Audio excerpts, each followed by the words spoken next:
নয় যুদ্ধ নয় তলোয়ার তলোয়ার तलवार। हमारे देश के दुश्मन तो देश के अंदर हैं। और कौन है? मुसलमान, ईसाई और कम्युनिस्ट। ये तीन हमारे देश के दुश्मन हैं। इनसे हमको लड़ना चाहिए। इंग्लैंड के खिलाफ, ब्रिटिश साम्राज्यवाद के खिलाफ हमको लड़ने की कोई जरूरत नहीं है। आज ये बहुत झूठ बोलते हैं।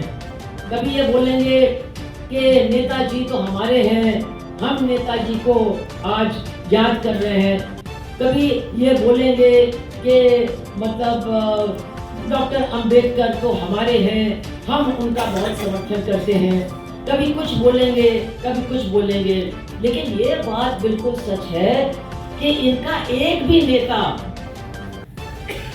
ब्रिटिश साम्राज्य के जेल में नहीं गया। केवल एक नेता गया था, उसका नाम है अटल बिहारी वाजपेयी, और वो भी सिर्फ 4 दिन के लिए गया। 4 दिन के बाद उसने अपने साथियों का नाम बता दिया ब्रिटिश गवर्नमेंट को कि हमारे साथ कौन कौन है। और उसका नतीजा क्या हुआ कि उनके साथी सब जेल चले गए। वहां उन्होंने चक्की पीसी और अटल बिहारी वाजपेयी हीरो बनकर के जेल के बाहर आ गए और आगे चल करके हमारे प्रधानमंत्री भी बन गए। ये इनका इतिहास है। आज हम कहीं पढ़ रहे थे कि जब सुभाष चंद्र बोस ने आज़ाद हिंद फौज बनाई सिंगापुर के अंदर, तो कई लोग हेडगेवार के पास भी गए और उन्होंने कहा कि भाई देखो, ये तो बहुत बड़ा काम देश के लिए हो रहा है। उन्होंने कहा अरे ये सब लोग पागल हैं, जो अंग्रेज के खिलाफ लड़ते हैं वो सब पागल हैं, सब पागल हैं। अंग्रेजों के खिलाफ लड़ना पागलपन है। हमको तो जो 3 दुश्मन मैंने बताए, मुसलमान, ईसाई और कम्युनिस्ट, इनके खिलाफ लड़ना है। अंग्रेजों के खिलाफ लड़ने की कोई हमको जरूरत नहीं है।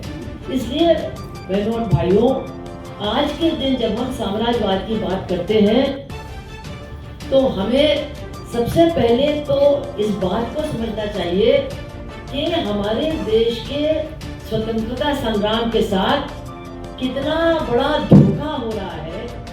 कि चाहे वो महात्मा गांधी हो, आप जानते हो कि वो बहुत अहिंसावादी थे, लेकिन उन्होंने भी कहा कि ये यहूदी वहाँ पैलेस्टाइन में क्या करने जा रहे हैं, इनको कोई अधिकार नहीं है वहाँ जाने का, इनको तो वहाँ से जाना चाहिए। और उसके बाद हमारे देश की आज़ादी के बाद हमारी सरकार ने लगातार फिलिस्तीन की जनता का साथ दिया, फिलिस्तीन की जनता की आवाज़ को उठाया और हमेशा ये कहा कि उनको अपने देश में रहने और जीने का पूरा अधिकार है। किसी को बाहर से उनके देश में जाकर के घुसने का कोई अधिकार नहीं है। ये हमारे देश का इतिहास रहा। সুভাষিনী আলীর উপস্থিতিতে আপনাদের সঙ্গে দু একটি কথাবার্তা ভাগ করে নেওয়ার সুযোগ আপনারা আমাকে দিয়েছেন। আজকের দিনটি আপনারা যেমন শুনেছেন, কমরেড লক্ষ্মী সাইগাল তাঁর প্রয়াণকে স্মরণ করে এক একটা বিষয় নিয়ে যেমন আলোচনা সভা হয়, সাম্রাজ্যবাদ বিরোধী আন্দোলন, আমাদের বর্তমান অংশগ্রহণ গোটা পৃথিবীর মানুষের সামনে কিভাবে সেই লড়াই মানুষের তা উপস্থিত হয়েছে, সেই বিষয়ে কিছুটা আলাপ চাই।